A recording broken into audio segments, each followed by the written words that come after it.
Study IQ IAS, अब तैयारी हुई अफोर्डेबल। नमस्कार दोस्तों, फाइनली पता चल गया है कि आखिरकार आरबीआई ने पेटीएम पेमेंट बैंक के ऊपर क्यों यहां पर बैन लगा रखा है। देखिए, बहुत ज्यादा शॉकिंग है दोस्तों। यहां पर जो चीजें आपको पता चलेंगी, मतलब जिस तरह से पेटीएम ने वॉयलेशंस किया है और आरबीआई की बात नहीं सुनी, और ये सिर्फ एक या दो बार नहीं, कई बार हो चुका है। और आप देख सकते हो यहां पर Paytm crackdown, money laundering due to weak KYC. KYC का मतलब नो योर कस्टमर, आपको पता ही होगा। जब भी आप कोई अकाउंट वगैरह खुलवाते हो तो केवाईसी फॉर्म जो है वो आपको फिल करना होता है। Bank ownership structure forced RBI's hand. तो आज मैं आपको डिटेल से बताऊंगा कि एग्जैक्टली हुआ क्या है, पेटीएम ने क्या धांधली की है, क्या गड़बड़ी की है, जिसकी वजह से आरबीआई को इतना बड़ा एक्सट्रीम स्टेप उठाना पड़ा। देखिए, ये आरबीआई के लिए भी आसान नहीं होगा, क्योंकि पेटीएम एक ऐसा इंस्ट्रूमेंट बन गया था देश के अंदर जिसको हर एक आम नागरिक इस्तेमाल कर रहा था। तो इसको एक तरह से इतना बड़ा स्टेप लेना छोटी बात नहीं थी, लेकिन फाइनली इसको किया गया। हम डिस्कस करते हैं, चलिए आगे बढ़ते हैं। लेकिन उससे पहले ध्यान रखिएगा, आप में से जो भी लोग यूपीएससी की तैयारी कर रहे हैं, हमारा फाउंडेशन बैच आप ले सकते हैं। इसके अंदर आपको कंप्लीट प्रिपरेशन मिलती है, मतलब प्रीलिम्स, मेंस, इंटरव्यू, सब कुछ की तैयारी आपको कराई जाएगी। इसको अवेल करने के लिए हमारे वेबसाइट ऐप पर जाइए या फिर कमेंट सेक्शन में लिंक है और यूज करिए कोड अंकित लाइव, ताकि आपको मैक्सिमम डिस्काउंट मिल जाए। और अगर मान लीजिए इस साल का अगर आप प्रीलिम्स का एग्जाम दे रहे हैं 26 मई को, तो 5 फरवरी से, परसों से हमारा SIP प्लस वाला बैच स्टार्ट हो रहा है। ये आप अवेल कर सकते हैं, ये आपको प्रीलिम्स क्रैक कराने में काफी मदद करेगा। और इसके साथ साथ अगर आप MCQs अटेम्प्ट करना चाहते हैं तो मेरे इंस्टा पेज पर जा सकते हैं, वहां पर स्टोरीज में जितने भी MCQs हैं उसको आप अटेम्प्ट कर पाएंगे। तो चलिए शुरुआत करते हैं और सबसे पहले ये देखते हैं कि एग्जैक्टली हुआ क्या है। देखिए, रिजर्व बैंक ऑफ इंडिया ने जिस तरह का क्लैंपडाउन लगाया है पेटीएम पेमेंट बैंक के ऊपर, 31 जनवरी की शाम को यह खबर आती है।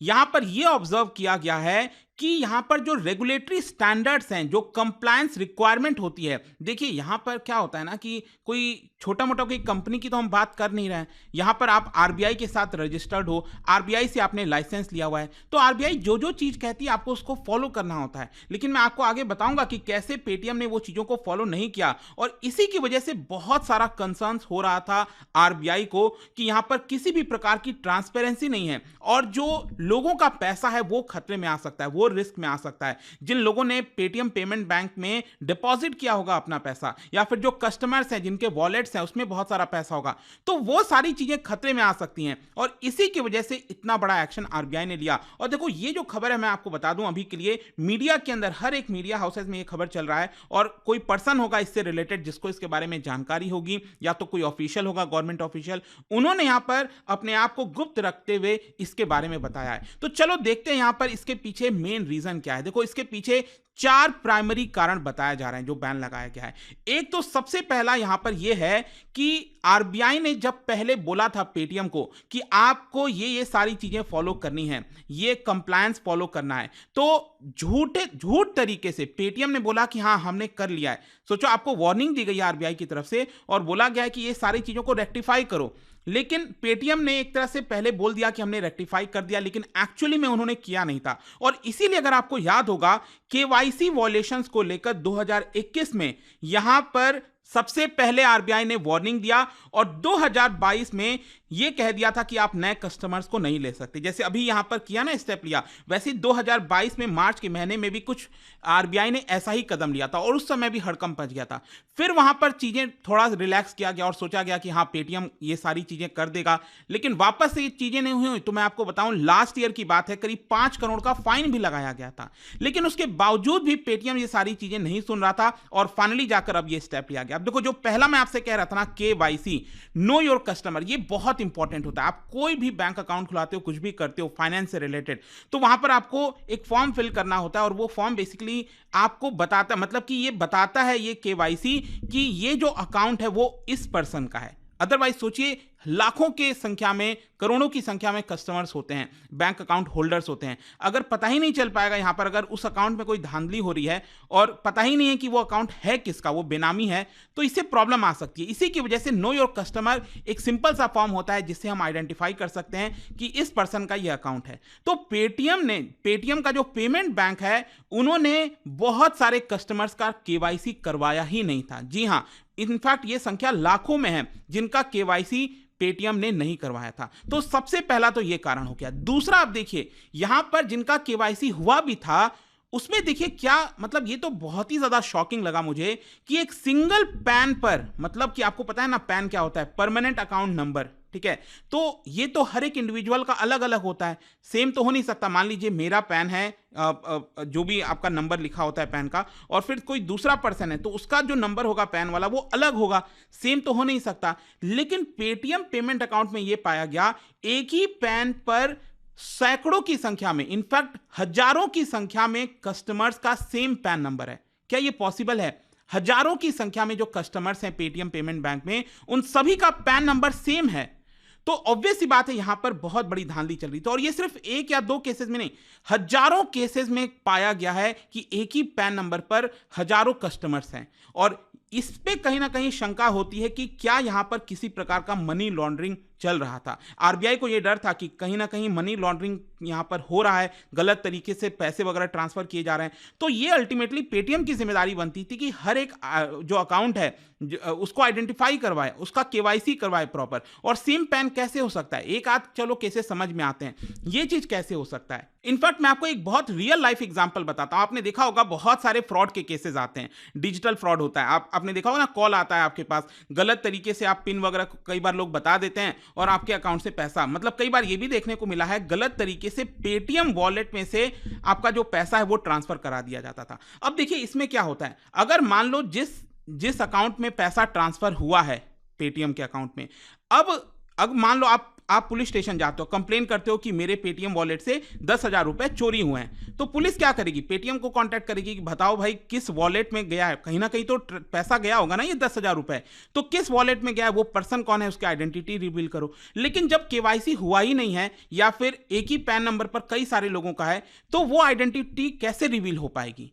इसीलिए क्या हुआ था, पिछले कुछ समय से आपने देखा होगा पेटीएम के बहुत सारे जो वॉलेट्स थे, अकाउंट्स थे, उनको फ्रीज कर दिया गया था एनफोर्समेंट अथॉरिटीज के द्वारा। तो ये सारे कारण थे जिसकी वजह से फाइनली आरबीआई ने ये डिसीजन लिया। ये दूसरा मैंने आपको बताया। तीसरा बताता हूं, देखो यहां पर कॉन्फ्लिक्ट था विथ प्रमोटर ग्रुप। आपको पता है पेटीएम पेमेंट बैंक, इसका प्रमोटर ग्रुप कौन सा है? मेन जो प्रमोटर ग्रुप है वो आपको पता होगा 197 कम्युनिकेशन, राइट। तो ये 197 कम्युनिकेशन प्रमोटर ग्रुप है। अब आरबीआई ने जब पेटीएम पेमेंट बैंक को लाइसेंस दिया था, तो जब आरबीआई किसी भी फाइनेंशियल चीज से डील कर रही होती है ना, तो आपको अपने आप को एक तरह से आइसोलेट रखना होता है। मतलब आपका भले ही प्रमोटर ग्रुप ये 197 हो, आप उसके साथ सारी चीजें शेयर नहीं कर सकते, आपको एक दूरी बनाकर रखनी होती है। लेकिन आरबीआई का यह कहना था कि यहां पर दूरी नहीं बनाई गई है। ये तीसरा मेन कारण है जिसकी वजह से एक्शन लिया गया। और चौथा, अगेन ये भी बहुत इंपॉर्टेंट है। देखिए क्या होता है कि पेटीएम क्या है, ये कोई नॉर्मल बैंक तो है नहीं, ये पेमेंट बैंक है। पेमेंट बैंक बेसिकली आपको याद होगा रघुराम राजन जी जब गवर्नर थे, उन्होंने ये कॉन्सेप्ट लाया था। इसका मेन मकसद यही था कि छोटे लेवल पर मतलब जो बैंकिंग सर्विसेज, अब क्या होता है कि जो बड़े बैंक्स होते हैं उसमें बहुत खर्चा आता है, तो रघुराम राजन जी ने सोचा कि देश में कोने कोने में, रूरल एरिया से लेकर हर जगह बैंक टाइप की सुविधा पहुंच सके। लोग थोड़ा बहुत अपना पैसा 5, 10,000, 20,000, 50,000 जो जमा करना चाहते हैं वो इस तरह के पेमेंट बैंक के थ्रू कर सकें। तो ये सर्विसेज स्टार्ट की गई थी। इसमें कुछ कंडीशंस था, जैसे कि स्टार्टिंग में बोला गया कि इसमें 1 लाख से ज्यादा अकाउंट में नहीं हो सकता, आप डिपॉजिट नहीं कर सकते। ये जो पेटीएम पेमेंट बैंक है वो आपका क्रेडिट कार्ड इशू नहीं कर सकता। अब कई लोग मुझसे कह रहे हैं कि क्रेडिट कार्ड मिला है मुझे। अरे क्रेडिट कार्ड अगर मिला है तो वो गलत तरीके से मिला है। कई लोग कह रहे थे सर हमारा 1 लाख से ज्यादा हमने डिपॉजिट किया हुआ था, तो वो गलत हुआ है। वही तो मेन प्रॉब्लम है। देखिए यहां पर मैं आपको बता दूं, कई ऐसे अकाउंट्स हैं जहां पर जो लिमिट है वो ब्रीच की गई है।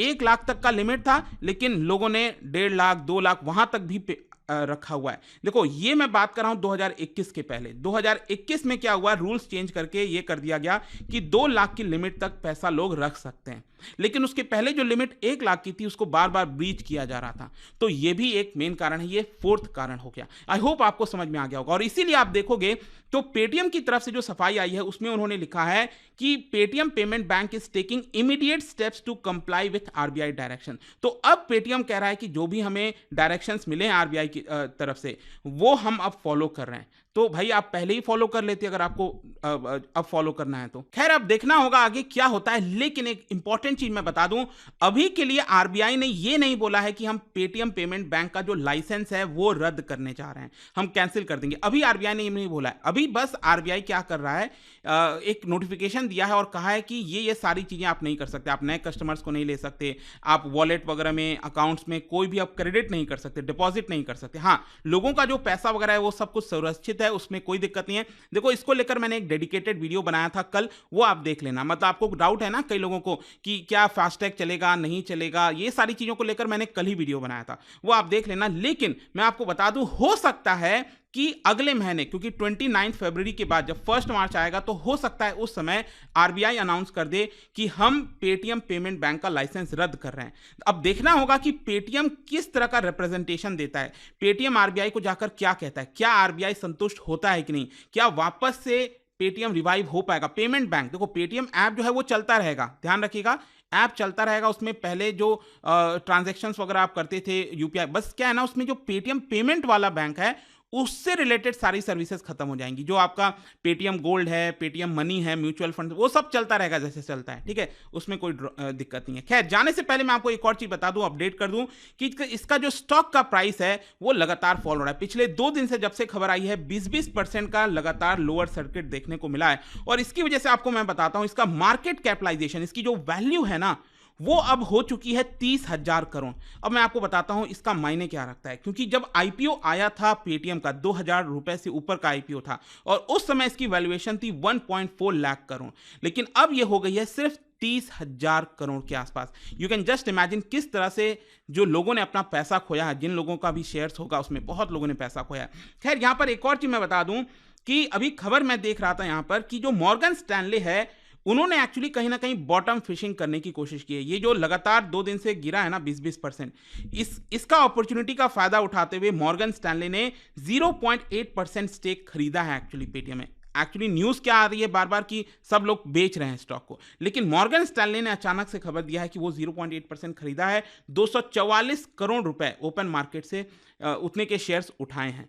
तो देखना होगा कि क्या मॉर्गन स्टैनले को का फर्दर लॉस होगा, बढ़ेगा। देखो मैं यहाँ पर किसी को कोई सजेस्ट नहीं कर रहा हूँ कि आप शेयर्स खरीदो, मंडे को जब मार्केट ओपन होगा, मैं कुछ भी नहीं कह रहा हूँ, ठीक है, लेकिन इस तरह की जो फैक्चुअल चीजें थी, आई होप कि आपको अच्छे से समझ में आ गई होंगी। और जाने से पहले एक इंटरेस्टिंग क्वेश्चन, क्या बता सकते हो, जब आरबीआई ओपन मार्केट ऑपरेशन करता है तो यहां पर किस मार्केट में सबसे इंपॉर्टेंट रोल प्ले करता है, कौन से मार्केट में, मार्केट ओपन मार्केट ऑपरेशन जो है वो कौन से मार्केट से रिलेटेड है? इसका राइट आंसर आप सबको पता है, मेरे इंस्टाग्राम पर तो मिलेगा ही, वहां पर अगर आप नहीं हो कोई बात नहीं, टेलीग्राम से ले सकते हैं इसका सही उत्तर। मैं कई सारे जो एमसीक्यूज हैं वो यहाँ पर स्टोरीज में डालता रहता हूँ। अगर आपको पीडीएफ चाहिए तो टेलीग्राम पर आइए, अलग अलग सोशल मीडिया पर आप जुड़ पाओगे। और जैसा मैंने आपको बताया, अगर आप यूपीएससी की तैयारी कर रहे हैं, कोई भी बैच लेना चाहते हैं, कोर्स लेना चाहते हैं स्टडी IQ पर, you can simply use this code Ankit live, ताकि आपको मैक्सिमम डिस्काउंट मिल जाए। आई होप की वीडियो आपको पसंद आया होगा। मिलता हूं आपसे next time. Till then thank you very much, see you soon. Study IQ IAS, अब तैयारी हुई अफोर्डेबल।